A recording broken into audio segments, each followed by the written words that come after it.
हाँ बच्चे, एग्जाम्पल में 12। Yes, sir. क्या आंसर होगा ए का? 10, 12 का। 4, 6, 8, 10, 12. 13 का? A, E, I, O, U. A union B equal to A क्यों होगा? Sorry, sir. A union B equal to A क्यों होगा? So, क्योंकि B is a subset of A. Example में 14।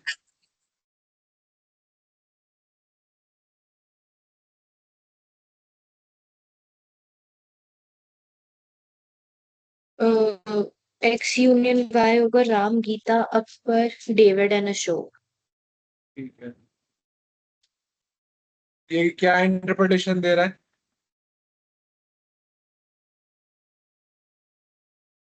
Students in hockey team and football team or both. ठीक है, example number 15।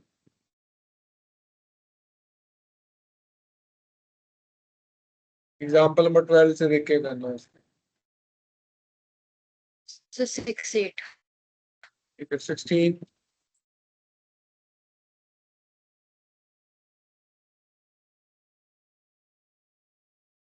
Gita. 17।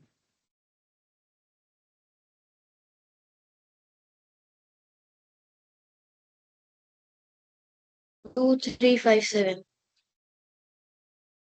और A intersection B equal to B है। Yes, sir.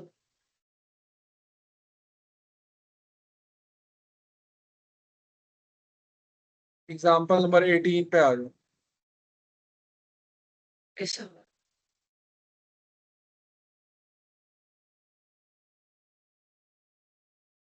Yes, sir. पहले ए minus B कितना है? 1, 3, 5. ये समझ में आ रहा है क्यों है? Yes, sir.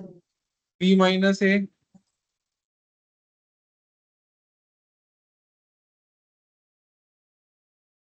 8. दोनों इक्वल नहीं है, ठीक है। Example number Yes. 19।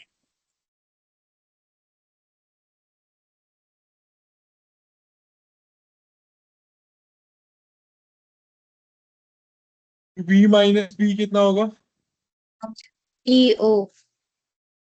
और बी माइनस बी? K. एक मिनट रुकना होगा।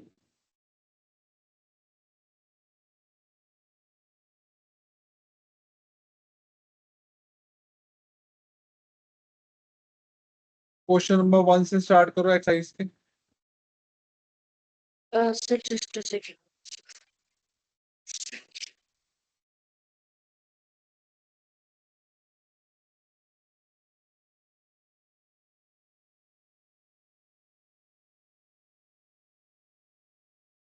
Yes, sir. हाँ, 1, 3, 1, 2, 3, 5. 1 2 3 5। Second part. A, B, C, E, I, O, U. Third part. Sir एक क्वेश्चन था. हाँ बोलो। सेकंड पार्ट में ए में इन्होंने एक ए के साइड में क्लोज इंटरवल लगा रखा है, ये टाइपो है या इन्होंने जान के लगाया है? कहाँ पे सेकंड पार्ट कहाँ पे? सेकंड पार्ट ये ए जो अभी हमने किया, जो इसमें सेट क्या ए लगाया? है, क्या लगाया इसमें? क्लोज इंटरवल लगा रखा है. क्लोज इंटरवल कहाँ लगाया है? सेट सबसेट का लगाया है। सर ए जो सब सेट है हमारा. एक मिनट में देखता हूँ। नहीं, ये एरर है, ये क्या कहते हैं, ओके. ये तो कि वैसा वही वाला साइन आएगा, पहले गलती से आएगा। Yes, yes. Yes sir.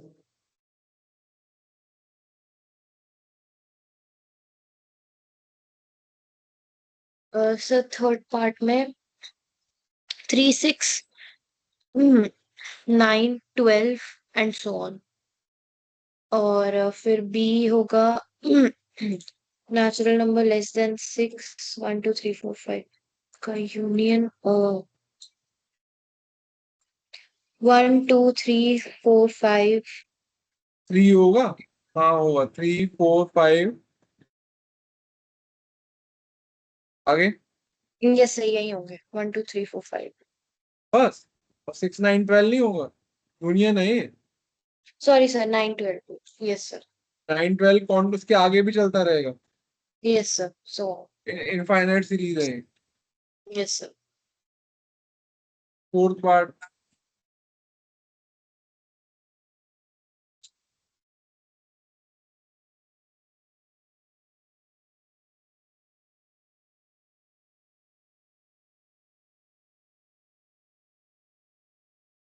2 3 4 5 6 7 8 9 fifth part.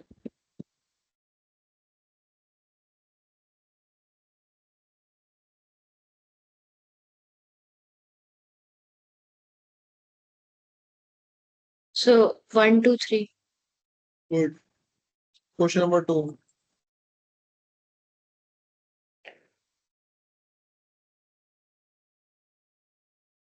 yes A is a subset of B A union B is ABC ठीक है question number 3।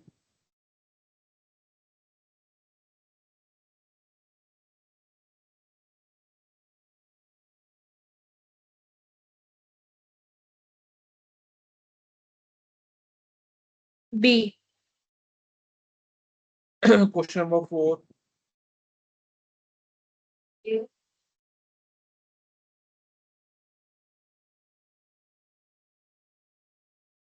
1 2 3 4 5 6 first part second second part. 1 2 3 4 5 6 7 8 third part. 3 4 5 6 7 8 fourth part. 3 4 5 6 7 8 9 10 fifth. 1 2 3 4 5 6 7 8 sixth. 1 2 3 4 5 6 7 8 9 10 seven. क्या कर रहा हूँ मामा कोई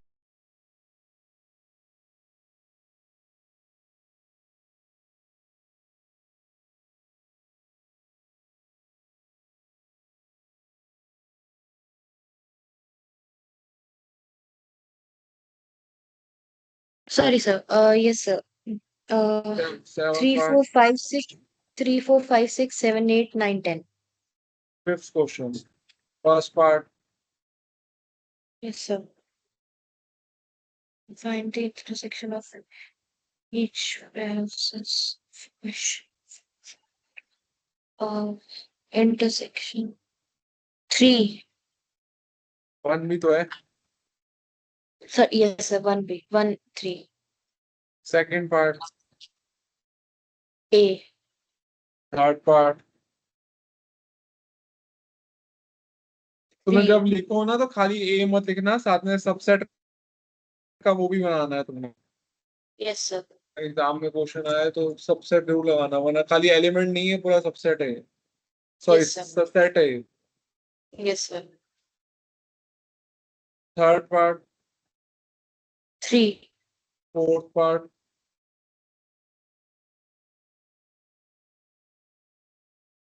sir इनमें कुछ common नहीं है तो क्या होगा? 5 five. Fifth part. fifth part sir 5 five. Six question. A intersection B 7 8 11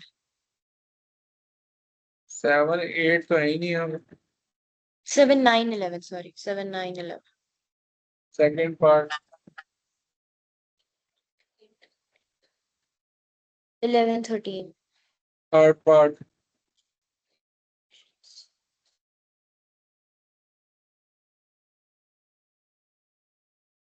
11 15 intersection है।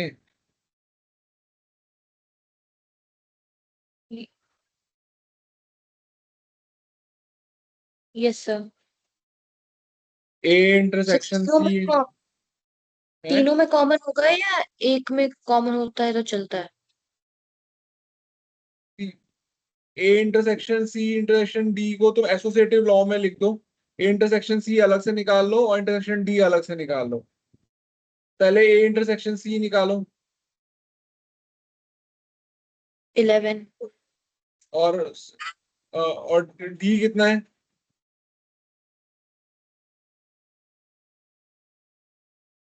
11 फिर इंटरसेक्शन डी।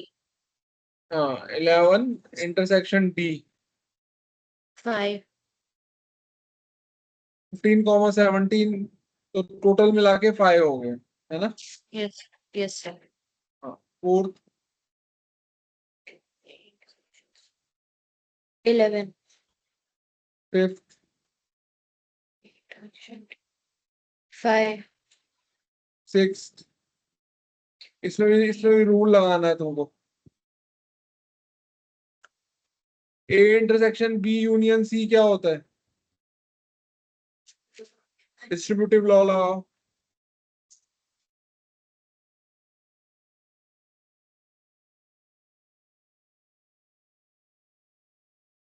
ऐसे सीधे भी निकल जाएगा, अगर तुम बी यूनियन सी यस। निकाल लो और ए इंटरसेक्शन भी निकाल लो तो उससे भी हो जाएगा। Yes sir, B union C is 11 and 7 9 11 13 15। फिर A intersection B union C होगा 7 9 11। और seventh part. A intersection D 5। Eighth.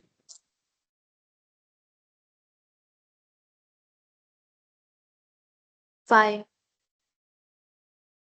पाई नहीं होगा इसका। सॉरी यूनियन है। सर, 7 9 11 13 15 17। A intersection 7 9 11। क्या आंसर है? 7 9 11। हाँ ninth part.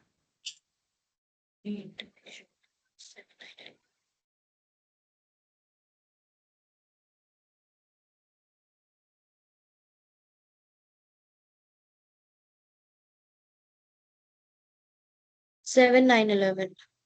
Tenth.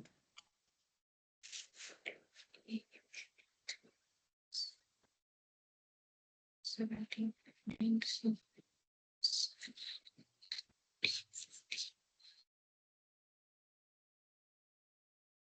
7 9 11 15।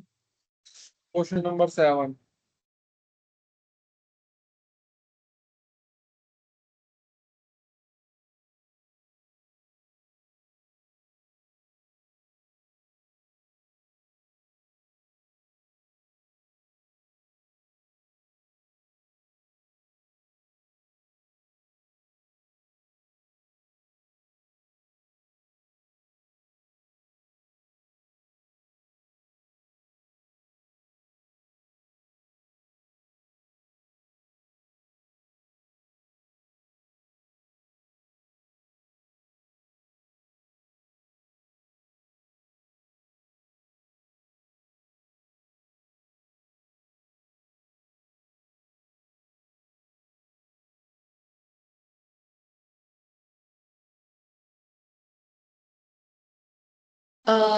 First part 2 4 6 8 and so on.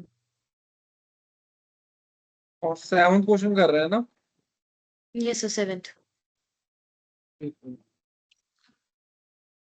मतलब x is even even natural number. Yes, sir. अगला second part. 1 3 5 and so on. Third part. 2 3 5 7 and so on. Prime number, all prime number. Yes, sir. Yes, sir. Fourth part. Reintroduction. 5 fifth part. 2 six part.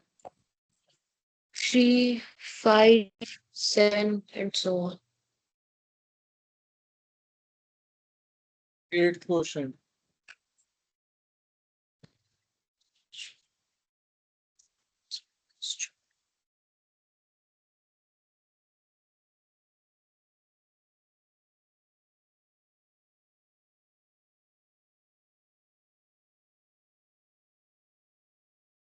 So second, नहीं second नहीं है, sorry sir. Even integer. So third है.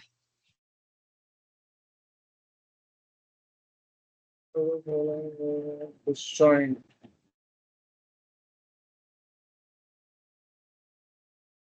हाँ third है. Ninth question. If a minus b. Mhm.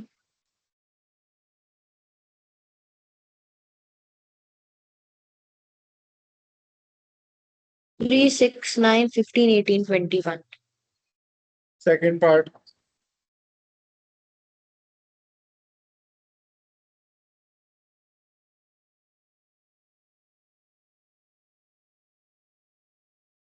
3, 9, 15, 18, 21. Third part.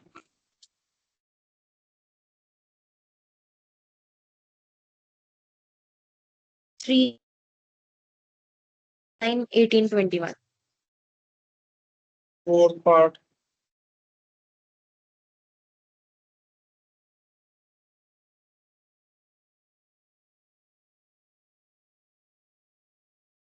2, 4, 8, 10, 14, 16. दोबारा repeat करना. Fourth part क्या है?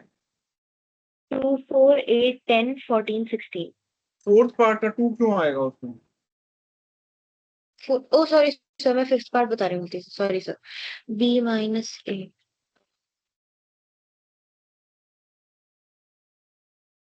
4, 8, 16, 20. तो फिफ्थ पार्ट बताओ क्या है? 2, 4, 8, 10, 14, 16. Six part.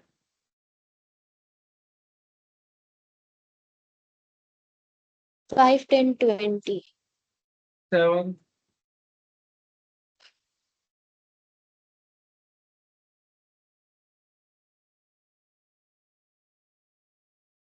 20. Eight.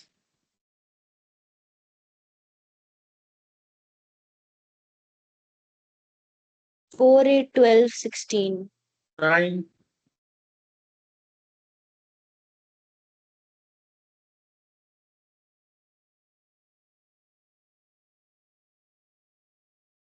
2, 10, 14.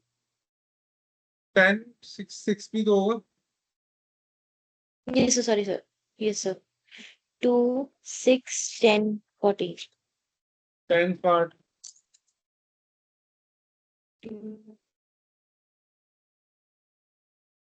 5, 10, 15.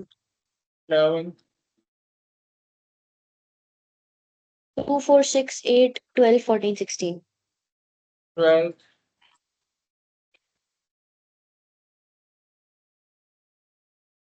5, 15, 20. 10th question.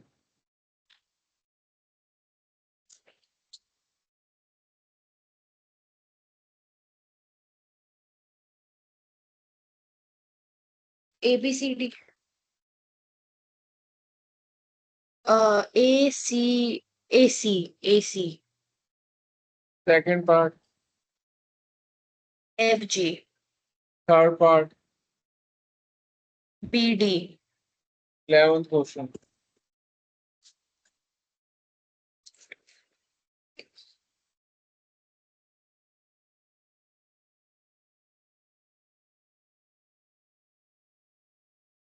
So then integers or नहीं. So irrational numbers. Irrational number का नोटेशन क्या होता है? T. Capital T. 12th question.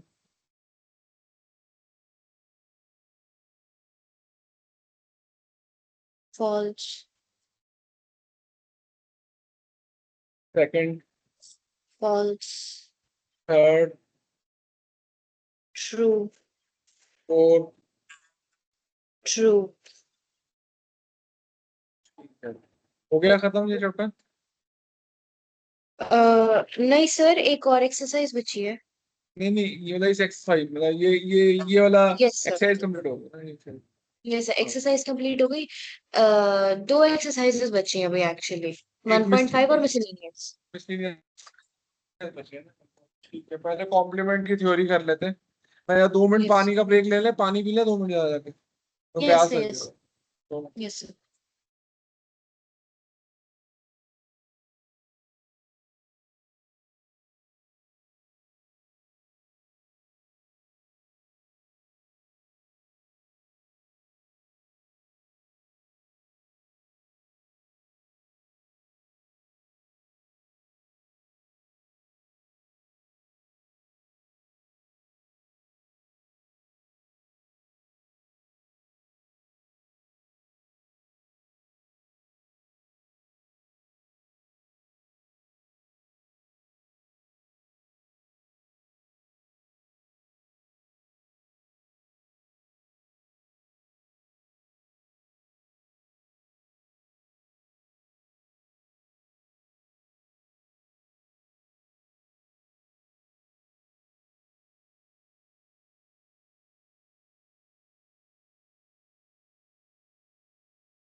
हाँ हाँ निकल। Yes, sir. 1 मिनट रुको।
प्रेजेंटेशन दिख रही है?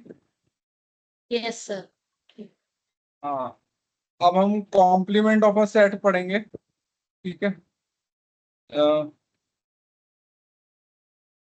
सपोज करो कि एक यू नाम का यूनिवर्सल सेट है, Yes, sir. और एक सेट है ए जो सबसेट है यू का। Yes, sir. तो मतलब इसका ये हुआ कि जो एलिमेंट्स जो यू के अंदर हैं और जो ए के अंदर नहीं है, जो सेट जो एलिमेंट्स यू में तो हैं पर ए में नहीं है, Okay, sir. वो कॉम्प्लीमेंट ऑफ ए कहलाते हैं। Okay, sir. जैसे ये ये यू ये यू एक यूनिवर्सल सेट है, Yes, sir. और एक एक सेट है जो यू के अंदर है। तो जो भी एलिमेंट्स ए के पार्ट नहीं है लेकिन यू के पार्ट है, जो ग्रीन वाला जो एरिया है, Yes, sir. वो कॉम्प्लीमेंट ऑफ ए कहलाता है। और कॉम्प्लीमेंट का जो साइंस रिप्रेजेंट करने का तरीका होता है, ए के ऊपर एप्स्ट्रॉफी लगी होती है। Okay, sir. तो ए डैश जो है वो ए कॉम्प्लीमेंट बोलता है। Okay sir. ठीक है, तो इसकी डेफिनेशन लिखो एक मिनट जरा कॉपी में, कॉम्प्लीमेंट ऑफ ए का। The yes sir. Complement of set A, the complement of set A is the set of all elements. The complement of set A is the set of all elements yes sir. of universal set U that do not belong to capital A.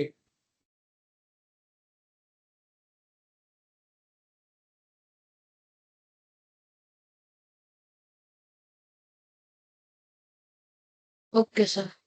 इसका formula देखो, a dash equal to x such that x is element of U and x is not element of A. जो जो इसका set builder form है।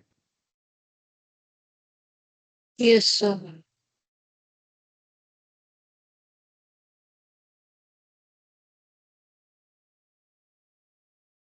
और a dash जो होता है हमेशा u माइनस ए के इक्वल होता है, ये भी याद रखना। a dash is always equal to u minus A. Okay sir.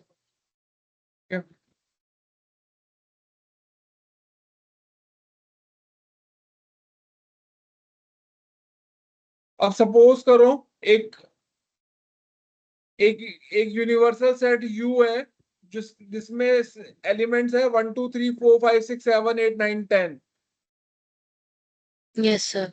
और A के अंदर सारे ऑड नंबर हैं यस सर। Up to 10, 1 3 5 7 9। तो यस A सर। डैश क्या होगा उसमें? 2 4 6 8 10। 4 6 8 10। अह, एक यूनिवर्स है जिसमें क्लास 11th के स्टूडेंट्स हैं, क्लास 11th के, वो यूनिवर्स है। और कैपिटल ए जो है वो गर्ल्स ऑफ क्लास 11 है। Yes sir. तो ए कॉम्प्लीमेंट क्या होगा? Boys in class 11। Boys in class.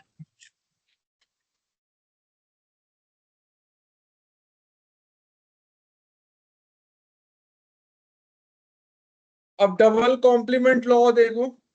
Double complement law बोलता है कि एक बार कॉम्प्लीमेंट करें और उसके दोबारा कॉम्प्लीमेंट कर दें तो वापस वही सेट आ जाता है। Yes sir. ठीक है, ए कॉम्प्लीमेंट का complement is always A. Okay sir.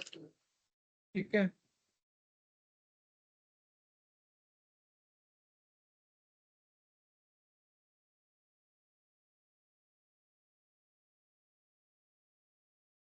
अब डी मॉर्गन्स लॉ पढ़ेंगे हम। ए यूनियन बी का कॉम्प्लीमेंट जो होता है, A complement intersection B complement होता है। ये फॉर्मूला लिख लो डी मॉर्गन्स लॉ का। Sir just a second. A union B का कॉम्प्लीमेंट जो होता है वो A complement intersection B complement होता है।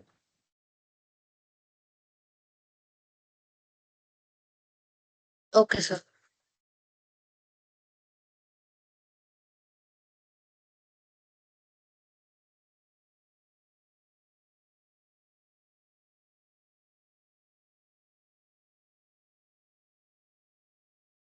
दूसरा मीम डी मॉर्गन लॉ ये वाला लिखो, A intersection B complement is equal to A complement union B complement. Okay sir. दो डी मॉर्गन लॉ होते हैं, पहला वो था, दूसरा ये वाला है। Yes sir. A union A complement जो होता है वो हमेशा यूनिवर्स के इक्वल होता है।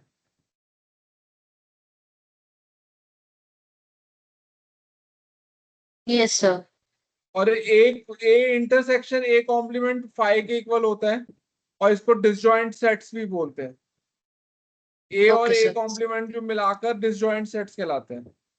Yes, sir.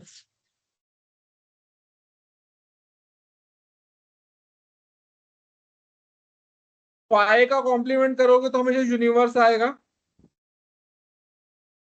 So just a second. Phi का complement is universal. Okay, sir. Universal set. और यू का कॉम्प्लीमेंट फाइव होता है हमेशा। Yes, sir. जो कॉमन क्वेश्चंस आते हैं इसमें, एक मिनट। पहला क्वेश्चन ये पूछते हैं लोग कि क्या कॉम्प्लीमेंट जो होता है वो बिना यूनिवर्सल सेट के पॉसिबल है। यूनिवर्सल सेट होना जरूरी है तभी कॉम्प्लीमेंट हो सकता है, वरना कॉम्प्लीमेंट हो ही नहीं सकता। Yes, sir. ठीक है। मतलब खाली सेट हो और यूनिवर्सल सेट ना हो तो कॉम्प्लीमेंट नहीं होगा। कॉम्प्लीमेंट हमेशा यूनिवर्सल सेट के रेफरेंस में होता है हमेशा। Yes, sir. और ए कॉम्प्लीमेंट और ए जो होते हैं दोनों अलग अलग चीज होती है, सेम चीज नहीं होती है। और ए कॉम्प्लीमेंट जो है वो दोनों मिलाकर डिसजॉइंट बनाते हैं। Okay, sir. तो जो हमने अभी पढ़ा इसमें, A complement equal to U minus A, De Morgan's laws पढ़े, डबल कॉम्प्लीमेंट पढ़े, और कुछ गोल्डन रूल्स पढ़े हमने। A union A complement U के इक्वल होता है, A intersection A complement five के इक्वल होता है, फाइव कॉम्प्लीमेंट यू के इक्वल होता है, यू कॉम्प्लीमेंट फाइव के इक्वल होता है। ठीक है। Okay, sir. Okay, sir. अच्छा, एक बात बताओ, इसके नेक्स्ट चैप्टर कौन सा शुरू करना है हमको? सर इसके बाद relations and functions chapter 2। Chapter ठीक। हमारे पीए में ये स्टार्टिंग के 2 चैप्टर आ रहे हैं। पहले आना था ये वाला, क्या कहते हैं इसे, सीक्वेंसेस एंड सीरीज वाला, जीपी वाला। अच्छा, वो लेकिन नहीं वो आ रहा। हटा दिया, चैप्टर कर दिया, नहीं वो नहीं आ रहा। पहले दो चैप्टर आ रहे हैं। यस सर, हमारे स्कूल कहाँ में पे? हो गए हैं वैसे ये दोनों चैप्टर हो चुके हैं तुम्हारे स्कूल में? यस सर, तीनों हो कोई चुके हैं नहीं, एक्चुअली। तीनों हो गए ना, तो कोई नहीं, छोटी छुट्टियों से पहले पहले हमारे भी हो जाती, तीन के ऊपर ही हो जाएगी। अगले ओके हफ्ते सर। हमारा सेकंड चैप्टर खत्म हो जाएगा। Yes sir. और सर उसके फिर बाद जब ये दोनों चैप्टर खत्म हो जाएंगे ना, तो आप एक टेस्ट ले लेना। दोनों को मिलाकर yes sir, yes sir. NCERT क्योंकि base. Yes sir, NCERT base ले लेना अभी तो। तुम रेफरेंस बुक कौन सी ले रहे हो उसके लिए? सर अभी रेफरेंस बुक एक है मेरे पास, मैं ना उसकी फोटो भेज दूंगी आपको। अगर आपको लगता है कि कोई और भी लेनी है तो आप वो बता देना। वैसे 11th और 12th क्लास के लिए आर डी शर्मा ज्यादा बेटर मानते हैं, आर एस अग्रवाल से बेटर आर डी शर्मा मानते हैं। ओके सर, ठीक है सर, मैं ले लूंगी फिर आर डी शर्मा। हाँ, एक मिनट रुको। Yes sir.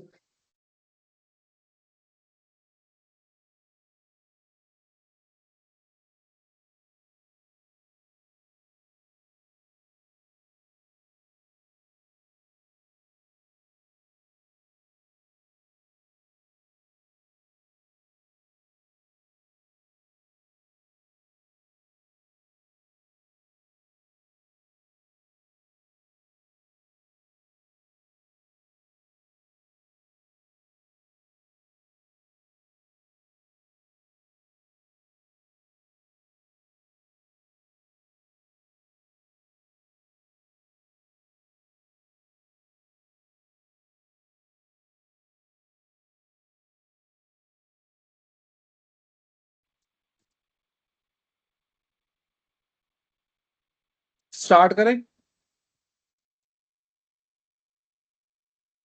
Yes sir. शुरू कर रहा हूँ। To Sapiens आवाज आ रही Guru है? Online Academy. Yes Today, sir. we will break down the logic behind set theory, specifically focusing on the complement of a set. This diagram shows a circular set A inside a rectangular boundary, which we call the universal set, or U.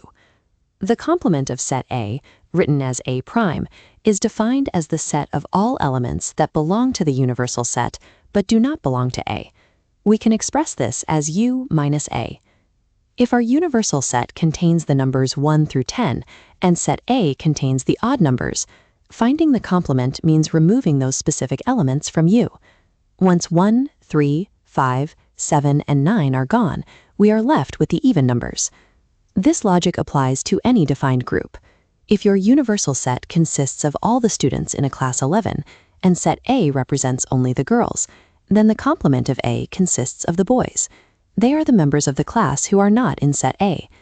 It is important to remember that a complement cannot exist in a vacuum. A prime only has meaning once the boundaries of the universal set are established. Consider what happens if you take a complement twice. Taking the complement of A prime returns you to the elements excluded in the first step. This double complement law means A prime, primed again, returns you to the original set A. When we need to find the complement of sets grouped by a union or intersection, we use अच्छा वनिका इसने जो ए dash है उसको ए prime भी बोलते हैं. Okay, sir. a framework called De Morgan's laws. The first De Morgan's law states that the complement of A union B is equal to the intersection of their individual complements. When the complement is applied to the group, each set is primed, and the union symbol is inverted to become an intersection symbol. This transformation allows us to calculate complex grouped exclusions by looking at the simpler intersection of two individual complement sets. Apply the same process to the second De Morgan law. If you look for the complement of A intersection B, what is the resulting formula? Take a moment to distribute the complement and adjust the central symbol. After distributing the prime to both A and B, the intersection symbol is inverted to a union. The final formula is A prime union B prime. Mastering this symbol inversion prevents the most common structural error found in advanced set theory calculations. There are two fixed properties for sets and their complements. First, the complement law. The union of set A and its complement reconstructs the complete universal set. Second, exact opposites share no elements, so their intersection is the empty set. We also apply these definitions to U and phi themselves. To find the complement of the universal set, you remove every element from U, which results in the empty set. Conversely, if you take the complement of an empty set, you remove nothing from the universal set, leaving it entire. This summary card contains core formulas for complements, double complements, and De Morgan's distributions. These are the primary tools needed for solving complex set problems. By understanding these relationships between sets and their opposites, you can navigate complex logical structures. Practice these laws and succeed with Sapiens Guru Online Academy. एक audio और सुना रहा हूँ. Okay, sir.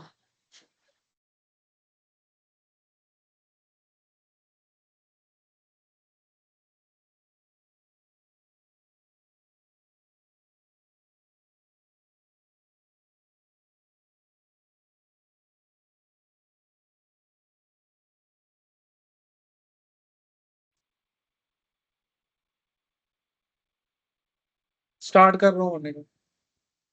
करने से पहले Okay, sir. Quick mention sapiens गुरु online academy का. उनकी हाई क्वालिटी एजुकेशन लर्निंग को बहुत ही सीमलेस बनाती है. राइट. उनका जो विजन है ना, लर्न ग्रो सक्सीड, और नॉलेज ग्रोथ विजडम, ये एक्चुअली एजुकेशन का कोर होना चाहिए. सही गाइडेंस हो तो सब्जेक्ट्स आसान लगने लगते हैं. बिल्कुल सही बात है. Okay, let's unpack this. आज इस डीप डाइव में हम एक ऐसे मैथमेटिकल कॉन्सेप्ट पर बात करने वाले हैं जो एक्चुअली मैथ्स कम और फिलॉसफी ज्यादा लगता है. Oh, I like the sound of that. हाँ, मतलब हमारा आज का फोकस सेट्स पर है, specifically complement of a set. हमारा मिशन ये समझना है कि जो चीज मौजूद नहीं है उसका क्या रोल होता है. राइट, ये एक्चुअली एक बहुत ही प्रोफाउंड थॉट है. क्योंकि हमारी आदत होती है सिर्फ उस पर फोकस करने की जो हमारे सामने है. हाँ, जो विजिबल है. एग्जैक्टली. लेकिन सेट थ्योरी हमें सिखाता है कि किसी भी चीज की पूरी पिक्चर देखने के लिए हमें नेगेटिव स्पेस को भी देखना पड़ता है. यानी वहाँ क्या नहीं है. वही नेगेटिव स्पेस कॉम्प्लीमेंट है. राइट. हाँ, बिल्कुल. कॉम्प्लीमेंट का आधार ही यही नेगेटिव स्पेस है. सही है. लेकिन इस नेगेटिव स्पेस या कॉम्प्लीमेंट को समझने के लिए मुझे लगता है हमें सबसे पहले उस कैनवास को समझना होगा जिस पर हम पेंट कर रहे हैं, द फ्रेम ऑफ रेफरेंस। या फ्रेम ऑफ रेफरेंस। अगर मैं इसको एक रियल वर्ल्ड एनालॉजी से कनेक्ट करूं, तो लेट्स से किसी स्कूल की क्लास 11 के सारे स्टूडेंट्स एक यूनिवर्सल सेट है। ठीक है। अब अगर हम उस क्लास में से सिर्फ लड़कियों को सिलेक्ट करके ग्रुप बनाते हैं और उसे सेट ए नाम देते हैं, हाँ। तो अब इस फ्रेम के अंदर जो पीछे बच जाएगा, यानी क्लास 11 के सभी लड़के, तो क्या उस बचे हुए ग्रुप को हम सेट ए का कॉम्प्लीमेंट कहेंगे? Exactly, that is a perfect analogy. Technically जब भी हम कॉम्प्लीमेंट की बात करते हैं तो हमेशा किसी न किसी यूनिवर्सल सेट के कॉन्टेक्स्ट में ही बात कर रहे होते हैं। मतलब बिना यूनिवर्सल सेट के कॉम्प्लीमेंट एग्जिस्ट नहीं करता? बिल्कुल नहीं। इस यूनिवर्सल सेट को हम कैपिटल यू से डिनोट करते हैं।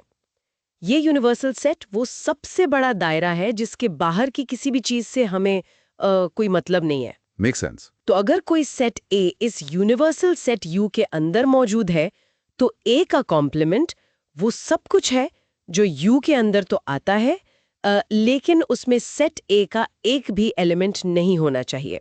ओके। इसे मैथमेटिकली ए प्राइम या ए कॉम्प्लीमेंट लिखा जाता है और इसका फॉर्मूला बहुत स्ट्रेट फॉरवर्ड है।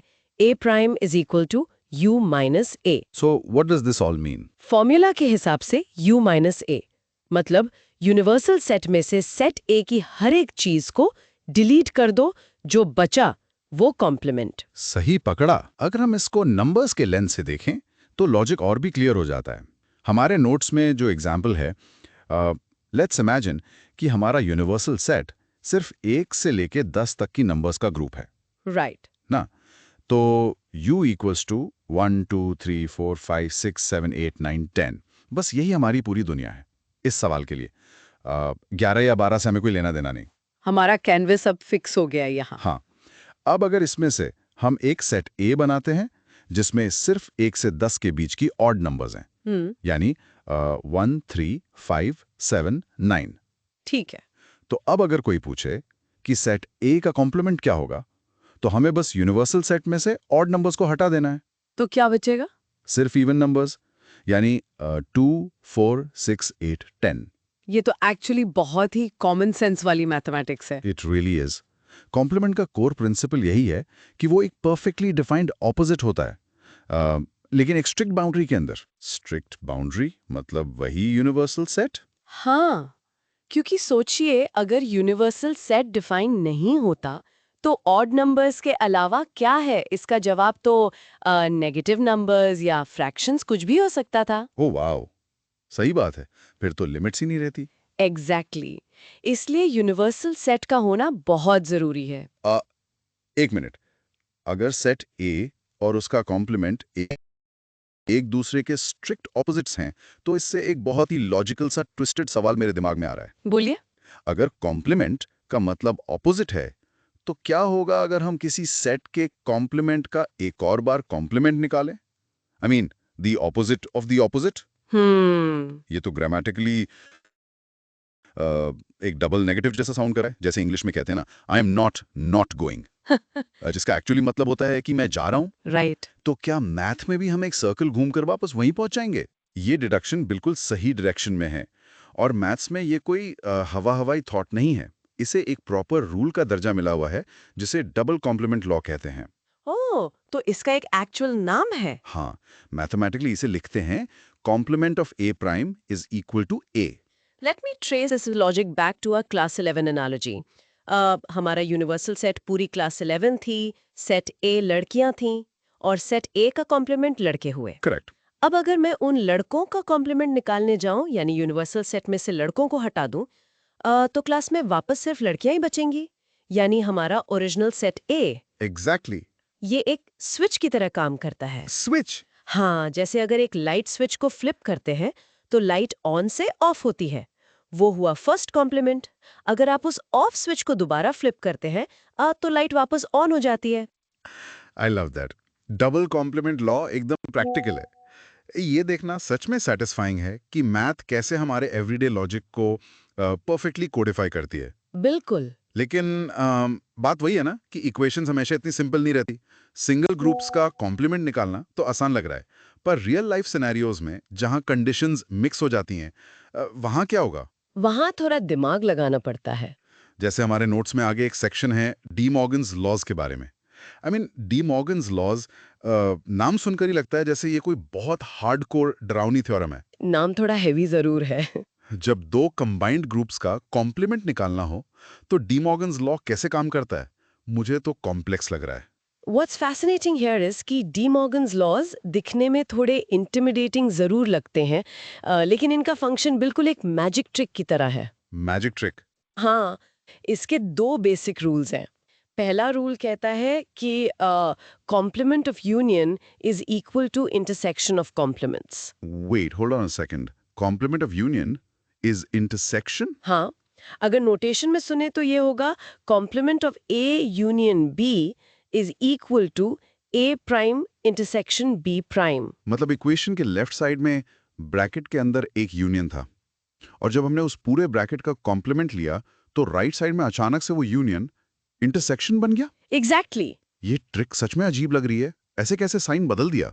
सिर्फ साइन फ्लिप कर देना लॉजिकल कैसे? देखिए, ये ट्रिक इसलिए काम करती है क्योंकि ये स्ट्रिक्ट लॉजिक का डायरेक्ट ट्रांसलेशन है। ठीक है, एक्सप्लेन कीजिए। इसको एक रियल वर्ल्ड सिनेरियो से समझते हैं। मान लीजिए किसी कंपनी में जॉब इंटरव्यू चल रहे हैं। क्राइटेरिया ये है कि कैंडिडेट या तो ग्रेजुएट होना चाहिए, जिसे हम सेट ए मानते हैं, okay, set A is graduate. या फिर उसके पास एक्सपीरियंस होना चाहिए, वो हुआ सेट बी। Got it. तो उन सभी कैंडिडेट्स का ग्रुप जो या तो ग्रेजुएट हैं या एक्सपीरियंस्ड हैं, उसको हम कहेंगे ए यूनियन बी। यहाँ तक क्लियर है? हाँ, यानी ए यूनियन बी में वो लोग हैं जो कम से कम एक कंडीशन पूरी करते हैं। राइट, या डिग्री है, या एक्सपीरियंस है, या शायद दोनों हैं। एग्जैक्टली। अब सोचिए कि एचआर डिपार्टमेंट कहता है कि हमें इन सभी लोगों को रिजेक्ट करना है, हाँ, यानी उन्हें अब ए यूनियन बी का कॉम्प्लीमेंट चाहिए, वो कैंडिडेट्स जो ग्रेजुएट या एक्सपीरियंस्ड नहीं है। अब लॉजिकली सोचिए, इनको रिजेक्ट करने के लिए क्या जरूरी है? Okay, let's break this down. अगर एचआर को उन्हें उस ए यूनियन बी ग्रुप से बाहर निकालना है, तो कैंडिडेट ग्रेजुएट भी नहीं होना चाहिए और उसके पास एक्सपीरियंस भी नहीं होना चाहिए। ठीक पकड़ा आपने। क्योंकि अगर इनमें से एक भी चीज उसके पास हुई तो वो वापस ए यूनियन बी ग्रुप में चला जाएगा। बिल्कुल सही। ओह, आई सी इट नाउ। ग्रेजुएट नहीं होना चाहिए का मतलब हुआ सेट ए का कॉम्प्लीमेंट, और एक्सपीरियंस्ड नहीं होना चाहिए का मतलब हुआ सेट बी का कॉम्प्लीमेंट। राइट। और क्योंकि उसे दोनों ही कंडीशंस एक साथ फेल करनी है, उनके बीच में एंड का रिलेशन आएगा, और सेट थ्योरी में एंड का मतलब होता है इंटरसेक्शन। Spot on. तो नेचुरली हमें ए प्राइम इंटरसेक्शन बी प्राइम मिल गया। वाओ, यूनियन सच में अचानक से इंटरसेक्शन में फ्लिप हो गया। देखा, ये कोई आर्बिट्ररी रूल नहीं है, ह्यूमन लॉजिक का मैथमेटिकल रिफ्लेक्शन है। ब्रैकेट तोड़िए, दोनों सेट्स पर अलग अलग कॉम्प्लीमेंट लगाइए और यूनियन को इंटरसेक्शन बना दीजिए। This is genuinely brilliant. तो डी मॉर्गन्स लॉ का जो दूसरा हिस्सा है वो भी इसी पैटर्न पे काम करता होगा। बिल्कुल। दूसरा रूल कहता है कि complement of A intersection B is equal to A prime union B prime. यानी यहाँ ब्रैकेट के अंदर का इंटरसेक्शन बाहर जाकर यूनियन में बदल गया। सेम फाउंडेशनल लॉजिक, इसे नॉट ए एंड बी की तरह देखें। अगर किसी रूल में कंडीशन ए और बी दोनों को एक साथ पूरा करना जरूरी था, यानी ए इंटरसेक्शन बी, हाँ, तो उसको ब्रेक करने का तरीका क्या है?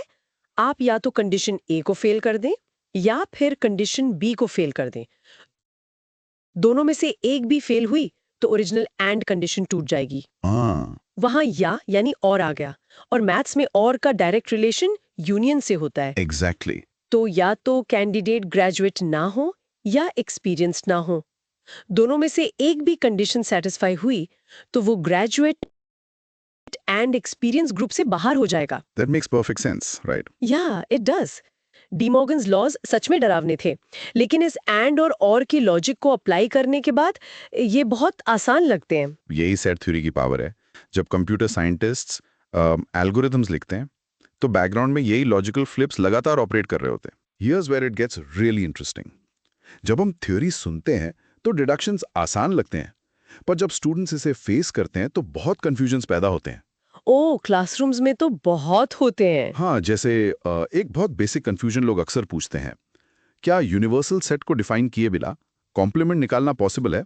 इसका स्ट्रिक्टली एक ही जवाब है, नो, एब्सोल्युटली नॉट। पर क्यों? अगर सेट ए में एक रेड कार है तो मैं ये नहीं कह सकता कि सेट ए के कॉम्प्लीमेंट में रेड कार के अलावा बाकी सब कुछ होगा। ध्यान दीजिए कि वहां बाकी सब कुछ क्या है, आई मीन जो रेड कार नहीं है। पर उसमें क्या आएगा? ब्लू कार, हवाई जहाज या फिर मार्स प्लैनेट? अगर यूनिवर्सल सेट डिफाइंड नहीं है तो कॉम्प्लीमेंट अनबाउंडेड हो जाता है। Oh okay. घर के बाहर क्या है ये तब तक मीनिंगलेस है जब तक आप ये डिफाइन ना करें कि किस घर की बात हो रही है। ये क्लैरिटी होना वाकई ज़रूरी है। दूसरा कन्फ्यूजन जो नॉर्मली होता है, क्या कभी सेट ए और सेट ए का कॉम्प्लीमेंट एक ही ग्रुप हो सकता है? Mathematically impossible. ए और ए प्राइम स्ट्रिक्टली ऑपोजिट्स होते हैं। ए प्राइम का वजूद ही वहां होता है जहां ए बिल्कुल एग्जिस्ट नहीं करता। तो इसका मतलब उनके बीच में ओवरलैप या कॉमन ग्राउंड जैसा कुछ नहीं हो सकता? जिसे हम डिसजॉइंट सेट्स कहते हैं। प्रिसाइसली। ए और ए प्राइम हमेशा डिसजॉइंट सेट्स होते हैं। अगर हम इन दोनों का इंटरसेक्शन निकालने की कोशिश करें तो हमें कंप्लीटली नथिंग मिलेगा। नथिंग। हाँ, और सेट थ्योरी में इस नथिंग को हम एम्प्टी सेट कहते हैं, जिसे फाई सिंबल से दर्शाया जाता है। ओके, तो ए इंटरसेक्शन ए प्राइम हमेशा एम्प्टी सेट होगा। बिल्कुल। Back to the class 11 analogy. ऐसा कोई स्टूडेंट हो ही नहीं सकता जो कंप्लीटली सेट ए यानी लड़कियों के ग्रुप में भी हो और साइमल्टेनियसली सेट ए प्राइम यानी लड़कों के ग्रुप में भी हो। दोनों डिसजॉइंट हैं। लेकिन क्या हो अगर हम इन डिसजॉइंट सेट्स को एक दूसरे में जोड़ दें? आई मीन अगर हम ए और ए प्राइम का यूनियन कर दें तो? उसे हम कॉम्प्लीमेंट लॉ कहते हैं। अगर आप ए और ए प्राइम का यूनियन करते हैं तो प्रैक्टिकली आप उस स्ट्रिक्ट बाउंड्री के दोनों हिस्सों को एक साथ वापस जोड़ रहे हैं। तो लड़कियों और लड़कों के ग्रुप को वापस कंबाइन करने पर हमें ओरिजिनल क्लास 11 पूरी तरह से मिल जाएगी, यानी हमारा यूनिवर्सल सेट। सही बात है। A union A prime is equals to U. ये दिखाता है कि एक एलिमेंट या तो ए का हिस्सा होगा या उसके कॉम्प्लीमेंट का, कोई तीसरा ऑप्शन ही नहीं है। ये किसी मैकेनिकल क्लॉक के गियर जैसा फिट हो रहा है, सब कुछ एकदम बैलेंस्ड है ना?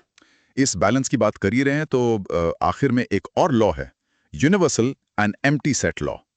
आई मीन ये एक्सट्रीम कॉन्सेप्ट्स को आमने सामने खड़ा कर देता है। ये सबसे ज्यादा प्रोफाउंड लॉज में से एक है।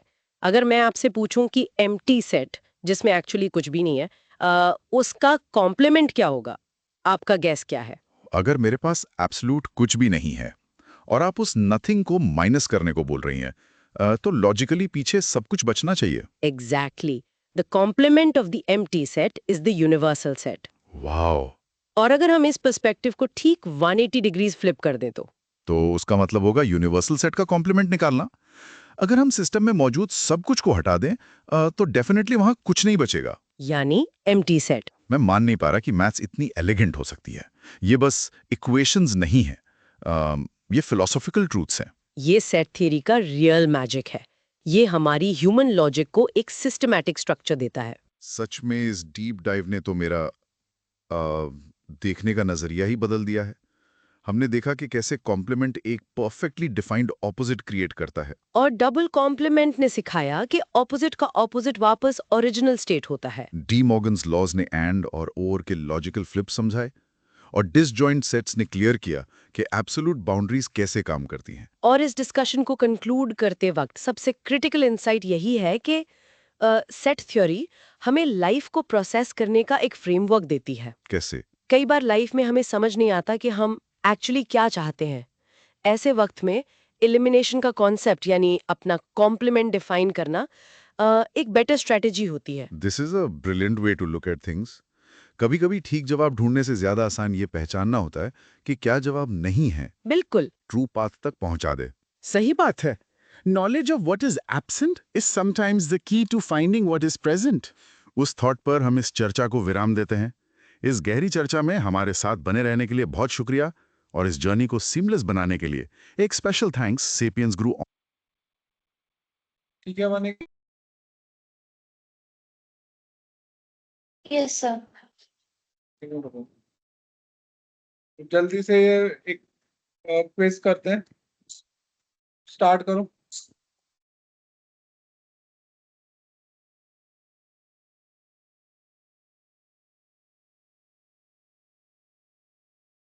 पहले क्वेश्चन का क्या आंसर है? B.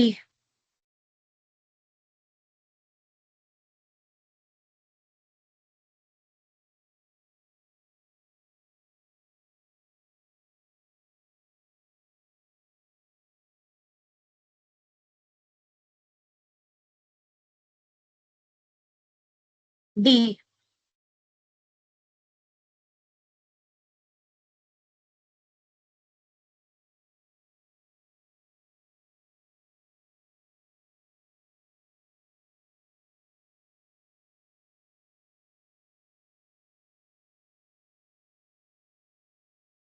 A.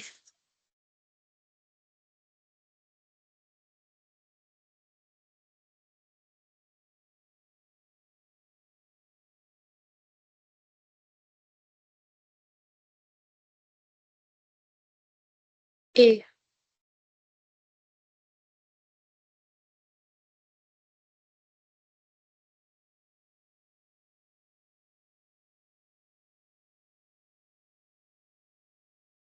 A.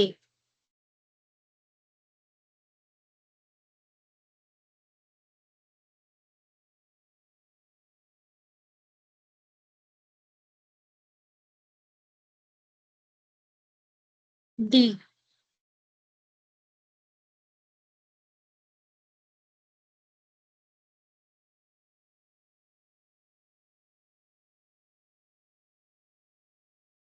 B.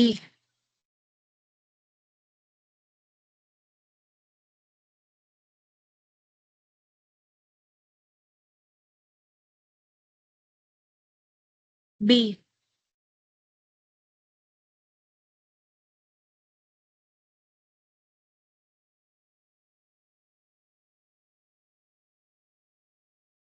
A.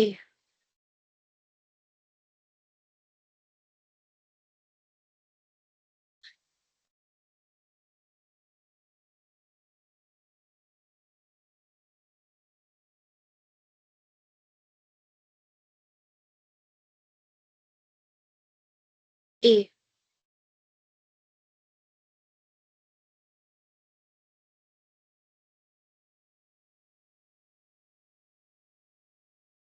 C.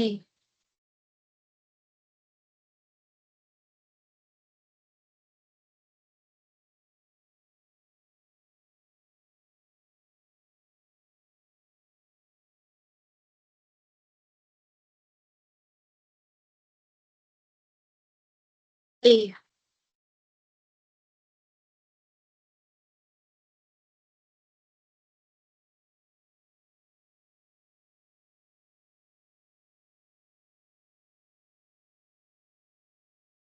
C.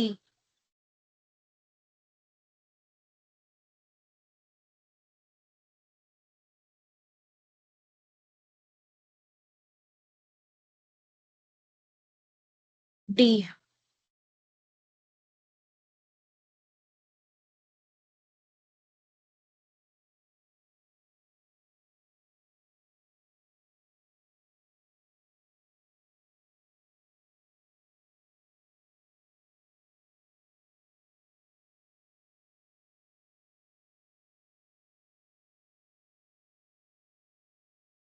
One five. A.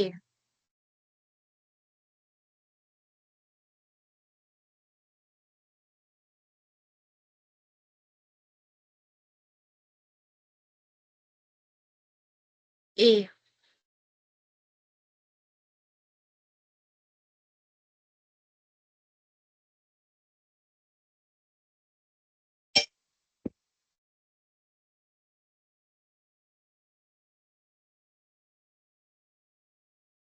So ये तो 3 बार ही कॉम्प्लीमेंट हो रहा ना। एक मिनट रुकना।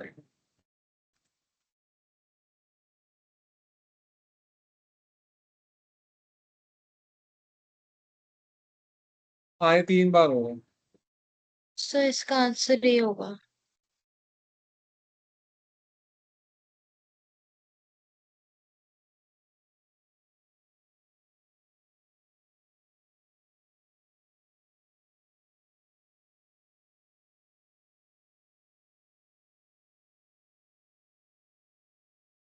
ए।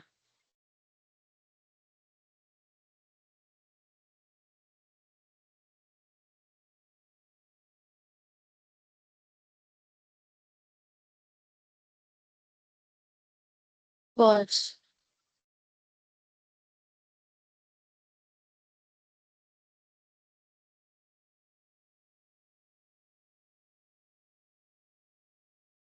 C.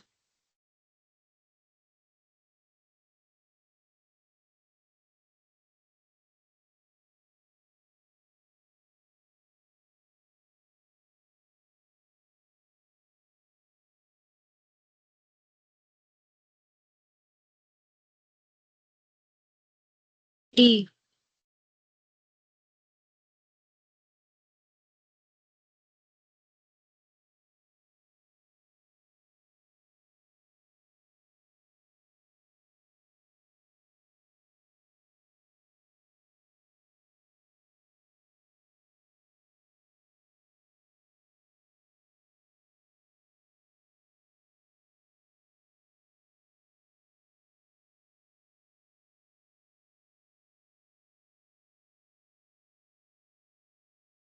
A.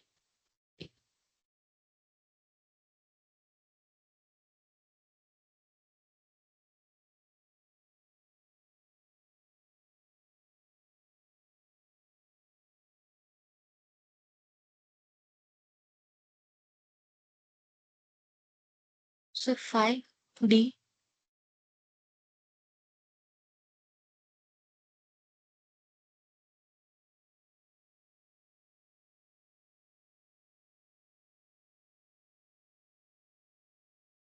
C.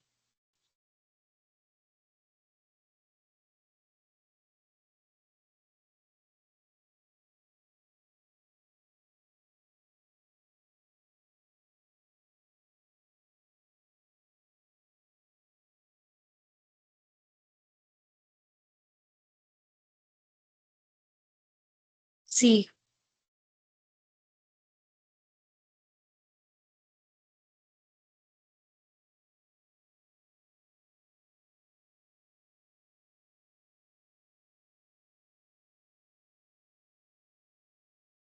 D.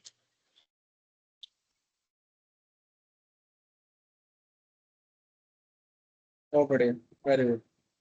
ठीक है वनिका, मैं इसके अभी तुम्हें भेज दूंगा, मैं थोड़ी देर में भेजता हूँ तुम्हें इसके, ठीक है। कल Okay, हम sir. कल हम मिसलिनियस करेंगे और एक्सरसाइज 1.5 करेंगे, और टाइम बचेगा तो थोड़ी सी थ्योरी भी करेंगे नेक्स्ट चैप्टर में, ठीक है। Okay, sir. चलो, bye Bye, sir. Thank you, sir. Bye.